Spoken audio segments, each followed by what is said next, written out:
सीतापुर गांव में रहती थी एक चुड़ैल, लेकिन इस बात से गांव के लोग अनजान थे। जब तक पूरे गांव की एक एक औरत के गहने मेरे पास नहीं आ जाते, मैं इस गांव को छोड़कर नहीं जाऊंगी, चाहे इसके लिए मुझे लोगों को गायब भी क्यों ना करना पड़े। दूसरी तरफ गांव की औरतें बात कर रही थी। अरे सुन रही हो, ये देखो, मैंने कल ही नया हार बनवाया है सोने का, कैसा लग रहा है? बहुत ही अच्छा। अच्छा है ना, पहले तुम पहनो, फिर शादी में अपनी होने वाली बहू को दे देना। और क्या, सोने चांदी का यही तो फायदा है, जितना पुराना उतना महंगा। लेकिन एक एक पैसा बचाकर ये लेना सच में बहुत मुश्किल हो रहा था मेरे लिए। तभी वहां पहली का पति आ जाता है। गांव में एक औरत के घर के सोने के सारे गहने चोरी हो गए। लोग बातें बना रहे कि गांव में कोई चोर घुस आया है जो घर की कोई चीज को हाथ नहीं लगाता, पर सिर्फ सोने के गहनों को ही चुराता है। अब तुम ना अपने ये गहने संभाल कर रखना। हे भगवान, ये क्या बोल रहे हैं? ये तो वही बात हो गई कि गांव बसा नहीं और लुटेरे पहले आ गए। दूसरी तरफ गांव के ही एक घर में रंजना रहती थी। उसके पति का गांव में चाउमीन का ठेला था। एक दिन उसके घर में एक औरत आती है। अरे रंजना, तू गांव में नहीं है तो सोचा तुम्हें बता दूं। गांव में बात चल रही है कि गांव में एक चोर घुस आया है जो घरों के सोने के गहने चुरा लेता है। अरे मैं तो सिर्फ ये कान की छोटी सी बाली ही सोने की पहनती हूँ, बाकी गहने तो मैंने गांव के बैंक में लाकर रखे हैं। ये क्या होता है? ना बाबा ना, हमारे गांव की औरतें तो गहने अपने पास ही रखती है। जब कहीं जाना हो तो बस अलमारी से गहने निकालो और पहन लो। दूसरी तरफ एक औरत हाथ में टोटके वाली छोटी सी गुड़िया लेकर घर में चली आती है। अरे कोई है? घर की औरत है क्या? क्या है ये गुड़िया? ये कोई ऐसी वैसी गुड़िया नहीं है, ये जादुई गुड़िया है। इसको घर की अलमारी में रखना। अगर तुम्हारे घर पर किसी की बुरी नजर होगी तो रात भर में ये पतली सी गुड़िया मोटी हो जाएगी। मैं कल आकर ये गुड़िया ले जाऊंगी और तुम्हारे घर की सारी बुरी नजर छूट जाएगी, समझी? अरे वाह, ये तो बहुत कमाल की गुड़िया है, दे दो। कितने की है एक? अरे नहीं नहीं नहीं, ये फ्री की है। मेरा काम इस पूरे गांव को बुरी नजर से दूर रखने का है। हाँ। भली औरत उसके हाथ से वो गुड़िया लेकर अलमारी में रख देती है। लेकिन अगली सुबह जब वो उस गुड़िया को देखती है तो पतली सी गुड़िया मोटी हो चुकी होती है। हे भगवान, ये क्या? किसने मेरे घर को बुरी नजर से बांध रखा था? तभी वो गुड़िया वाली भी आ जाती है। मैंने कहा था ना, घर पर बहुत ज्यादा बुरी नजर है। लाओ, ये गुड़िया मुझे दे दो। औरत वो गुड़िया उठाकर उसे दे देती है। गुड़िया हाथ में आते ही वो औरत उसे लेकर सीधे गांव के बाहर की खाली हवेली में चली जाती है और साधारण औरत से चुड़ैल बन जाती है।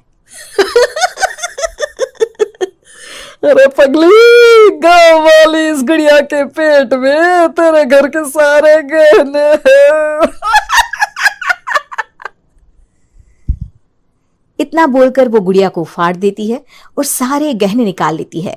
वहीं दूसरी तरफ, हे भगवान, मेरे घर के सारे गहने चोरी हो गए। उस औरत के घर के आसपास लोगों का जमावड़ा हो जाता है और लोग बातें करने लगते हैं। लो जी, ये भी घर गया। पता नहीं कौन चोर है जो इतनी होशियारी से गहने चुरा लेता है। कुछ समझ में नहीं आ रहा कि कौन है। लोग तो घर से कहीं जाते भी नहीं है, न ताला लगे न घर खाली हो, फिर भी रातों रात गहने चोरी हो जाते हैं। अरे हम तो कहते हैं लोगों को बारी बारी चौकीदारी करनी चाहिए, चोर को तो पूरे गांव वाले मिलकर पकड़ ही लेंगे। लोग बारी बारी घरों की चौकीदारी भी करते हैं, लेकिन चोरी होने का सिलसिला रुकता ही नहीं। फिर एक दिन रंजना के पड़ोस से भी रोने की आवाज आती है। अरे आज ही घर की बुरी नजर उतरी और आज ही सारे गहने भी चोरी हो गए। कैसी बुरी नजर? क्या हुआ था? तभी वहां उस औरत का पति भी आ जाता है जिसके घर में गहनों की चोरी हुई थी। हाँ, मेरी बीवी ने भी किसी गुड़िया को घर में बुरी नजर उतारने के लिए रखा था, लेकिन अगले दिन गहने चोरी हो गए। अब रंजना को कुछ कुछ बात समझ में आ जाती है। वो गांव वालों से कहती है, देखिए अब आप लोग चिंता ना करें, जल्द ही चोर पकड़ा जाएगा। उस नजर उतारने वाली गुड़िया को आज मेरे घर कोई भेज देना। फिर क्या था, चुड़ैल को लोग रंजना के घर भेजते हैं। पहली बार देखा है कोई खुद लुटने को तैयार बैठा है। तो तू है जिसे घर की बुरी नजर उतारनी है? ये ले गुड़िया, ये सुबह तक मोटी हो गई तो समझो तुमको और तुम्हारे घर वालों को नजर लगी है। हाँ हाँ, मैंने काफी सुना है। तुम ये गुड़िया मेरे घर छोड़ देना। अरे क्यों नहीं, कल सुबह आऊंगी जब गुड़िया तुम्हारे घर की सारी बुरी नजर लेकर मोटी हो जाएगी, ठीक है? अब क्या था, रात को रंजना ने पूरी नजर गुड़िया पर रखी। वो अपने पति और गांव के कुछ लोगों को घर की खिड़की से घर के अंदर नजर रखने को कह देती है, और फिर जो नजारा सब देखते हैं वो हैरान करने वाला होता है। गुड़िया धीरे से अलमारी खोलकर बाहर आती है। अलमारी के सारे गहने लेकर घर में जहां जहां गहने होते हैं वो लेकर अपने मुंह से खा जाती है। वो जितने गहने खाती उतनी ही मोटी हो जाती और फिर अलमारी में बंद हो जाती है। गांव वाले डर के मारे वहीं बेहोश हो जाते हैं। लेकिन सुबह जब वो औरत गुड़िया लेने आती है, रंजना उसका सामना करती है। ये देखो, गुड़िया कितनी मोटी हो गई है। लगता है मेरे घर में बहुत लोगों की नजर लगी है। लाला, ये गुड़िया मुझे दे दे। अरे बहुत कीमती गुड़िया है ये। तेरे घर की सारी बुरी नजर मैं गांव के बाहर वाली हवेली में फेंक आती हूँ। शाम को फिर लोगों के घर इसे लेकर जाना है ना।